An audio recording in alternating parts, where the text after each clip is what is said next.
Bonjour, cette vidéo s'adresse à mes étudiants de L1 de l'OMP de Tarbes. Voilà, donc ça a quelque chose d'agréable de faire la vidéo à l'extérieur, mais c'est un peu frustrant de ne pas être en face de vous.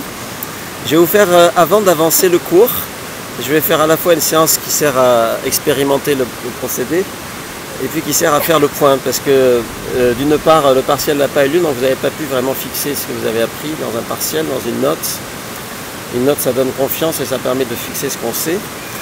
Donc vous risquez d'oublier jusqu'au partiel. Et ensuite, deuxième point, en L2 l'an prochain, vous allez refaire de l'algèbre linéaire. Donc, il faudra que vous puissiez vous souvenir de ce qu'on a appris ensemble. Et donc pour ça, cette vidéo va servir à ça. Et troisièmement, il y en a un certain nombre d'entre vous, n'est-ce pas, qui n'étaient pas là à mes cours. Alors j'ai quand même une pensée compatissante pour eux.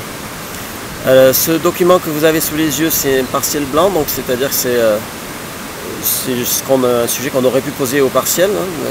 J'en ai préparé un autre pour le partiel, je ne sais pas si le partiel aura lieu, mais voilà. Donc en fait, il contient toutes les méthodes que vous devez savoir faire suite à mon cours au jour d'aujourd'hui. Et là, vous avez toutes les notions que vous devez connaître. Donc j'ai fait un résumé pour vous. Ces deux fichiers sont disponibles, je ne sais pas comment. J'ai pas encore accès à Moodle, j'ai eu aucun mail de vous. Et je ne sais pas d'ailleurs si j'ai besoin de sentir un peu une demande de la part du groupe dans son ensemble, n'est-ce pas? Alors c'est parti. Je vais partir des questions. Résoudre le système. Résoudre le système, c'est un simple pivot de Gauss. Pivot de Gauss, c'est marqué ici. Je rappelle que dans le pivot de Gauss, j'avais parlé d'une notation qui est la notation chinoise que je vais vous mettre ici. Voilà, où on écrit juste les coefficients 10, moins 1. Moins 1, moins 1, moins 1, 10, 30, moins 8. Et là, on met le terme de droite. Cette notation chinoise est utilisée aussi pour calculer l'inverse d'une matrice. Et donc, on a fait ça ensemble plusieurs fois. Donc là, encore une fois, le but n'est pas de refaire le cours, de remplacer les cours, mais c'est juste de vous remettre en tête tout ce qu'on a fait. Ensuite, donner le déterminant de la matrice. Donc, le déterminant, c'est marqué ici comment on fait un déterminant. Méthode de Sarus. Il faut noter qu'on ne change pas le déterminant si on fait des combinaisons linéaires. Ça, on l'avait vu en exercice, on n'y a pas passé non plus énormément de temps. Donc vous voyez que ici, par exemple, c'est très utile de savoir ça parce que vous pouvez dire que le det de BA, c'est égal au déterminant obtenu en faisant alors vous voyez un changement de, comment dire, une combinaison linéaire très naturelle. Ici c'est de faire L3 reçoit L3 plus L1. Ça ne changera pas le déterminant. Parce que le coefficient d'L3 dans la combinaison c'est 1. Donc si vous faites L3 plus L1, ça fait 0, 4 et 0. Et plus il y a de 0, plus c'est facile un déterminant pour la méthode de Sarus. Ça me fait trop mal d'entendre ça. Alors ensuite, la valeur de A pour laquelle il s'annule, parce que vous allez obtenir une expression en fonction de A. Troisième question, alors on vous parle de A2, donc on l'admet, c'est parce qu'évidemment j'ai pensé ça comme un sujet de partiel où le temps est très limité. Donc là, puisque c'est un sujet d'entraînement, je vais mettre plutôt montrer que ça implique que vous sachiez multiplier deux matrices. Multiplication de deux matrices, je vous l'ai mis quelque part ici, voilà c'est là. Donc ça c'est un petit rappel que vous pouvez relire. Calculer ça, donc calculer, il n'y a qu'à. Et donc une fois que vous avez calculé ça, vous allez trouver que ceci, vous allez trouver une matrice avec que des nombres sur la diagonale. Donc c'est naturel, j'ai mis les coefficients exprès. Pour toute matrice, on peut trouver un polynôme pour laquelle quand on fait ça, il y a des nombres sur la diagonale. Donc ça c'est en programme comment on trouve le polynôme. Ça veut dire que vous allez trouver alpha fois i. On vous demande une factorisation astucieuse, donc là du coup je rappelle la méthode. Vous allez factoriser par A, A2, donc là ça fait 3A, et là ça fait 14i. Et donc quand vous prenez ça et vous le divisez par alpha, vous avez votre inverse. Si vous regardez ici, inverse de matrice, en pratique on calcule l'inverse par polynôme avec les indications de l'énoncé, ou par double pivot de Gauss. Donc là on vient de faire un exemple de calcul par polynôme. Vous devez vous souvenir de comment ça marche ça. Deuxièmement, le double pivot de Gauss, je rebondis là-dessus pour sauter directement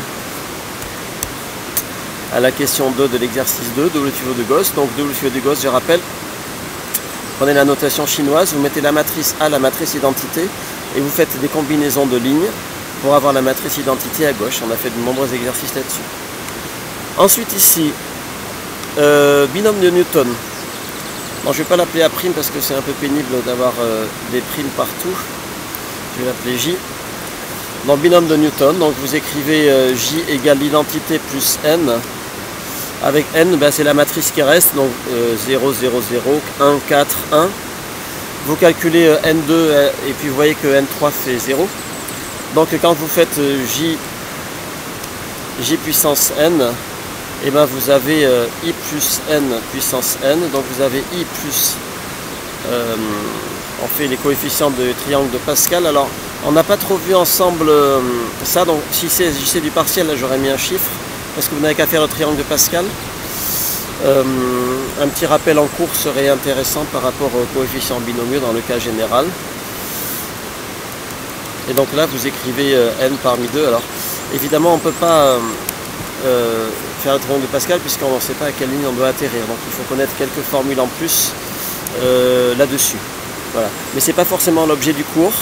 C'est pour ça que en fait, je laisserai dans le partiel toujours un chiffre ici, 7.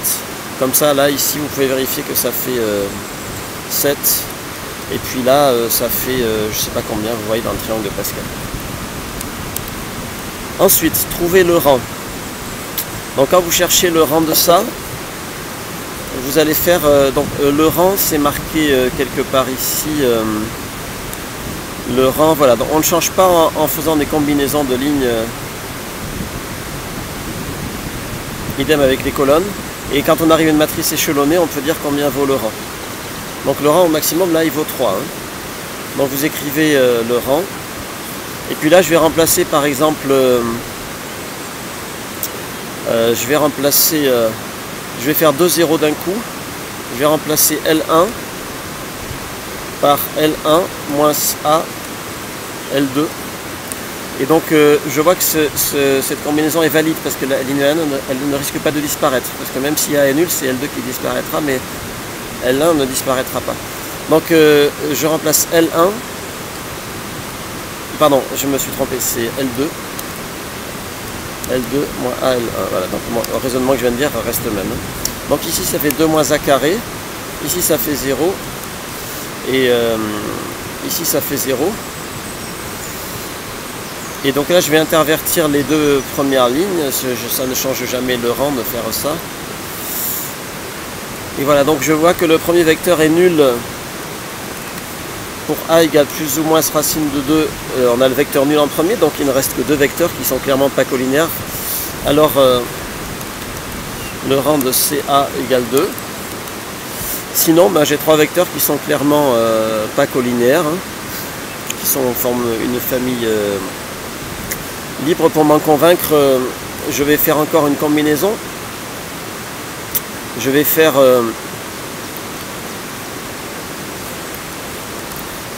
C3 reçoit C3 moins C2. Donc ça fait 0, ça fait moins 4. Donc si ce coefficient là n'est pas nul, ben c'est échelonné, donc sinon le rang égale 3. Voilà pour le rang.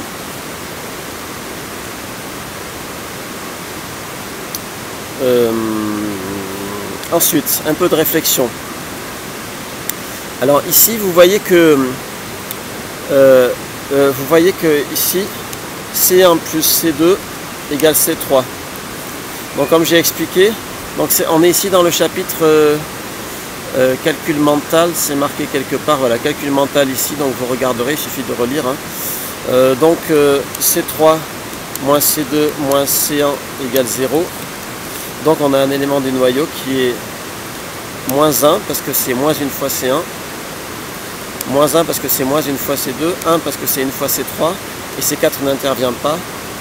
Donc il est dans le caire de la matrice Q. Voilà, on en a un autre parce que quand vous faites la somme des trois premières colonnes, vous obtenez la quatrième colonne. Donc ça vous donne un deuxième élément du noyau que je marque simplement, c'est moins 1, moins 1, moins 1, 1 aussi. Alors ensuite, là, vous voyez qu'on a deux éléments du noyau. Si on en avait trois, c'est-à-dire si on s'acharnait à trouver un troisième élément du noyau, soit en faisant un système, soit en s'acharnant à trouver d'autres combinaisons dans les colonnes, si le noyau était de dimension 3, le rang serait 1. Si le rang est 1, tous les vecteurs sont collinéaires. Le noyau ne peut pas être de dimension 4 non plus, sinon c'est la matrice nulle. Donc puisqu'on a trouvé deux vecteurs collinaires, non collinaires du noyau, c'est que le noyau est un plan engendré par ces deux vecteurs-là.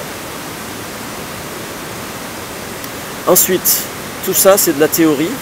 Donc vous regardez dans rang, alors vous regardez dans inverse de matrice, la théorie, ces deux choses-là. Et dans déterminant, ça, la théorie. Ensuite, la famille est-elle libre? Donc là, la famille est-elle libre? Vous prenez la matrice. Vous prenez la matrice 1, A, moins 1, 1, 3, etc. Vous remplissez les vecteurs dans une matrice. Et vous calculez son rang. Si son rang vaut 3, c'est que la famille est libre, sinon elle est liée. Ou vous calculez son déterminant. S'il ne vaut pas 0, la famille est libre. S'il vaut 0, la famille est liée. Technique calculatoire, c'est pareil. Vous prenez la matrice formée de ce vecteur-là, celui-là et celui-là, dans n'importe quel ordre. Et puis vous regardez le rang, le déterminant. Et puis, même principe. Donc, si la famille formée par ces trois vecteurs-là est libre, ça veut dire que lui, il n'est pas dans vect des autres. Parce que ça veut dire que, bon, ça c'est un plan, vect de ces deux vecteurs, puisque deux vecteurs engendrent un plan. Si avec lui, ça forme une famille libre, c'est que lui, il est en dehors du plan. Les trois vecteurs forment l'espace. Donc, quand vous faites la matrice formée de ces trois vecteurs, si le déterminant est nul, vous dites oui, ça appartient à vect. Si le rang vaut inférieur ou égal à 2, vous dites oui, ça appartient à vect. Sinon, non. Équation cartésienne, tac, tac, tac, tac. Donc tout ça, c'est des méthodes de calcul qui sont marquées en haut par là. Plan et droite, voilà. Donc là, il y a qu'un, on en a fait plein. Et ensuite, écrire la matrice de phi. Donc là, je vous ai expliqué comment on fait pour trouver la matrice donnée par une formule. Donc là, il faut relire, il faut bien comprendre. Il s'agit de prendre une base et puis d'envoyer la base verticalement et de la faire sortir horizontalement. Par exemple, x2, son image c'est 4x, donc 4x. Voilà, c'est comme ça qu'on fait une matrice, c'est tout simple. J'ai observé encore des difficultés pour établir cette relation-là. Voilà. Donc ça, on pourra y revenir si besoin. Voilà tout ce que vous devez savoir maîtriser au jour d'aujourd'hui pour le cours. Il nous reste en théorie 12 heures de cours, pendant lesquelles j'aurais aimé parler des espaces affines, et puis faire les matrices de passage et changement de base. Et ensuite, surtout, parler des vecteurs et valeurs propres et de la diagonalisation. Donc sachant que ça, c'est spécifiquement le programme de L2. Mais si je faisais juste une introduction aux valeurs propres, aux vecteurs propres, c'est assez facile. Ça vous familiariserait déjà, vous seriez à l'aise. Maintenant, j'attends un retour du groupe, c'est-à-dire soit toujours des mêmes qui participent, et ça me fait plaisir que vous participiez, mais j'attends un retour quand même du groupe, sous forme soit de mail, soit de je ne sais pas comment, et puis on va voir comment on continue, suivant votre réaction. Bon courage en tout cas pour cette période, et à bientôt.